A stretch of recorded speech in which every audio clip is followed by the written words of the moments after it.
Here's a little video showing how there's one way for you to close up a bag base with the gusset and side panels. So this bag is upside down at the moment, and I have punched 7 holes along this length, the width of the gusset, and I'm using leather thonging as my shoelace effectively. Now on this design I've decided to make the knot visible on the outside, but some people might like to hide that internally, but I'm making it part of the rawness of the design. And then basically I've just run the lace through a running stitch every other hole, and then when I get to the end I'm going back and filling in the gaps. So some people like to pull the thonging through with a flat-nosed pair of pliers, and other people like to use a big-eyed darning needle to pull it through that way, and sometimes you need to use both the needle and then pulling it through with the pliers. It's quite important that as you put in each stitch that you keep pulling the tension so that these don't open up, because as you're forcing the needle through you tend to be opening up the gaps there again. So it's quite important to keep that tension up and keep pulling as you do each step. Sometimes it helps to cut the thonging at quite a sharp angle, so that you have something a bit better to poke through the holes with. You could do it with a knife. So I've gone with that angle, so it should be easier to thread through. Hi, so now I'm at the last stitch, or lace.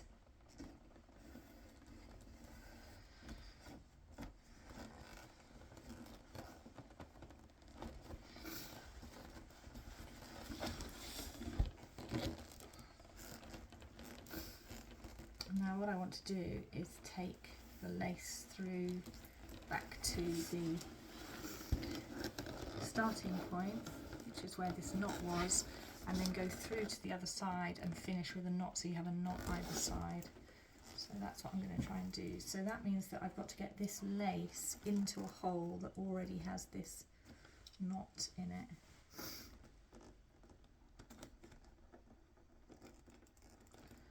It's weird looking at yourself wearing glasses with your chin hanging down doing this.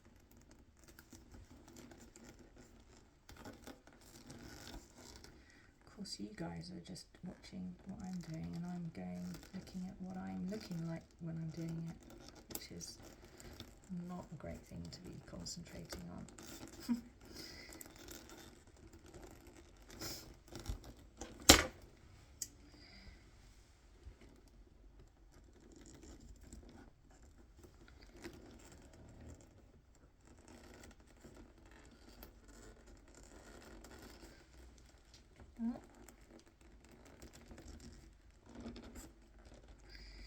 Just grab the wrong bit there. There we go. And that's it.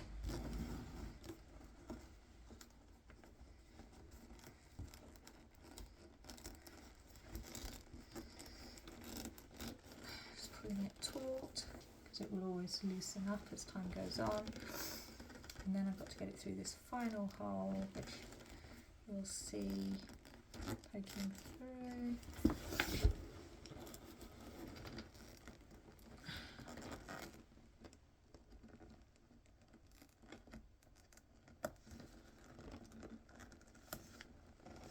This is quite fiddly because I want to go down with my lace, but it also has to go upwards slightly to come out through that hole.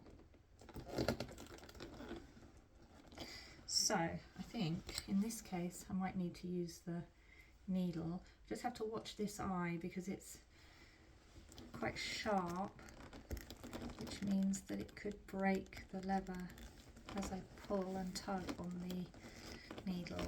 So I'm going to try and sort of wiggle it through.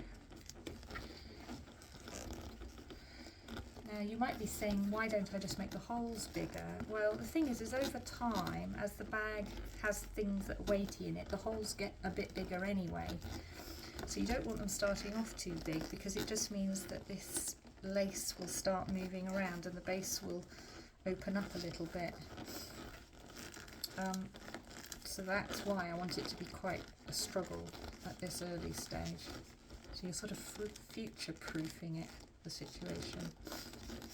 Of course, there is another way of creating this base, which would be to stitch it on the machine, so you're sure of that functional sturdiness, and then the lacing over the top with a separate row of holes purely becomes decorative, which is an option. But I wanted to try this way because it's not something that I normally do.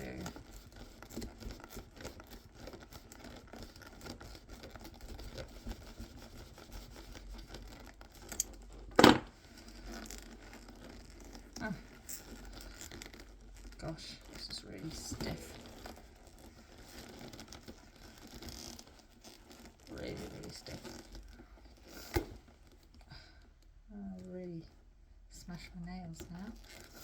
This is not the pastime or job for someone that has fancy manicures. This is a job for someone who's very happy with their hands looking a bit craggy like a gardener. Gosh, this is really tough.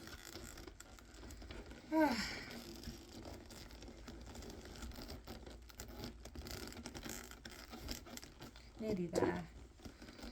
Gonna have to just pull a little bit harder.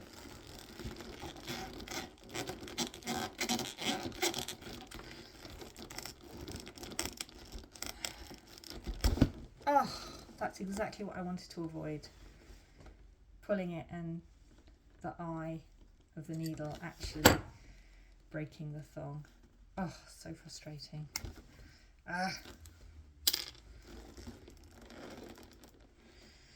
Ay, ay, ay. Luckily, I had a long piece of thong. That would have been really, really annoying. Right, let's try doing it with my fingers again. I think the hole should be bigger now that I've been forcing, that needle through. Right.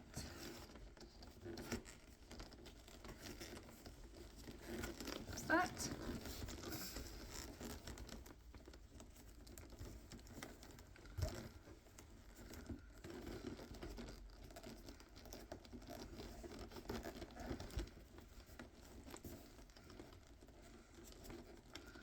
So now I'm just tying a knot,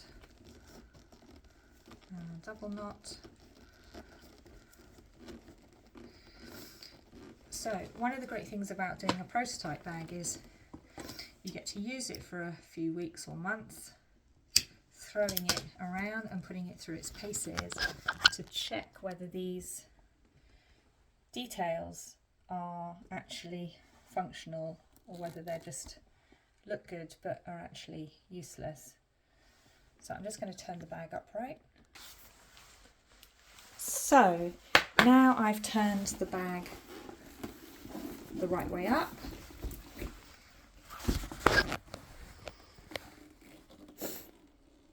You can see where that piece of leather that was sticking out of the storage has started tanning already, a different colour from the rest of the body. Now I don't mind this in a prototype because I know that eventually this whole bag is going to get much darker than that, but it's just interesting, isn't it, to see the contrast. That's literally the bit that was sticking out of the roll near the window and the rest of it was rolled up inside. So that's why it's really important with an undyed and natural dyed leather that you you know, keep it all in an even wrapping. And there we go, there's the finished lacing. So the knots at the bottom. So I think that's because this bag is very simple and rustic, but it's a lovely shape. It's a big sort of open bucket. I think that lacing technique really kind of complements it. That's that. Next stage complete.